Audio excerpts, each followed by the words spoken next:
नमस्कार मंडळी, मी तुमचा लाडका मित्र वरद विजय चव्हाण आणि मी तुम्हा सर्वांचं माझ्या युट्यूब चॅनलमध्ये स्वागत करत आहे. मंडळी, अहो विक्रमार्का नावाचा नवीन तेलुगू सिनेमा वेगवेगळ्या भाषांमध्ये म्हणजेच अर्थात तमिळ, तेलुगू, मल्याळम, कन्नडा, हिंदी आणि आणि आणि मराठी या भाषेमध्ये सुद्धा डब होऊन रिलीज होणार आहे.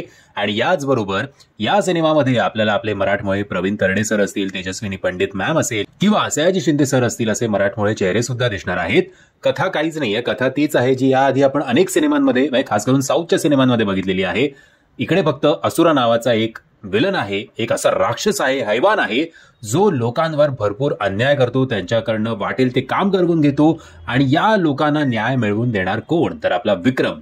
तर अर्थातच देवगेल किंवा विक्रम किंवा त्यांचं नाव आता विक्रमार्का असं जर नाव असेल तुम्हाला माहिती नाही, बट अगदीच आता केस पाडायचं झालं नाही का त्या गोष्टीचा, तर दाढीवाला पोलीस ऑफिसर एक तर अलाउडच नसतं आय गेस, तुम्ही कुठल्याही राज्याचे असा.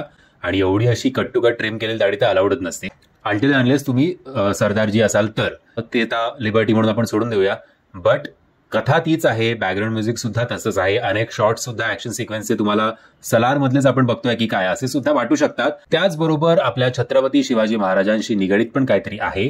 ते आता फक्त एक मूर्तीपुरतं आहे की त्यांचे विचार सुद्धा या सिनेमामध्ये मांडण्यात आले आहेत, हे तर आपल्याला ट्रेलर आणि हा सिनेमा बघूनच कळेल. बट आता बघूया, साऊथवाल्यांचं एक आहे बुवा, बीजीएम स्वतः रवी बसरूर यांचा आहे. सो एक गोष्ट आहे बाबा साऊथची, जरी आपल्याला ती 30-30 वाटली ना, तरी त्यांचं जे प्रेझेंटेशन असतं, त्यांची जी ट्रीटमेंट असते प्रत्येक सिनेमाबाबत ती चांगली असते. आणि कमर्शियली हा सिनेमा लोकांपर्यंत कसा पोहोचवावा याचं पक्का ज्ञान त्या लोकांकडे आहे.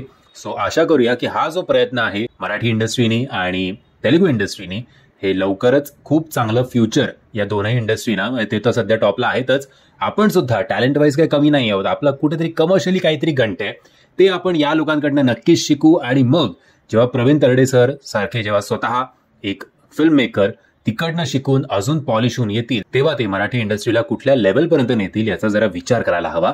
सो हे एक चांगली गोष्ट आहे की आपले कलाकार, आपले मोठमोठे डिरेक्टर सुद्धा आता तिकडे काम करतायत आणि तिकडनं काहीतरी कमर्शियल ऍस्पेक्ट शिकून आपल्या मराठी इंडस्ट्रीमध्ये ते इम्प्लिमेंट होतील अशीच आशा करूया. म्हणजे हा टीजर जर तुम्ही बघितला नसेल तर त्याची लिंक तुम्हाला खाली डिस्क्रिप्शन बॉक्समध्ये देतोय.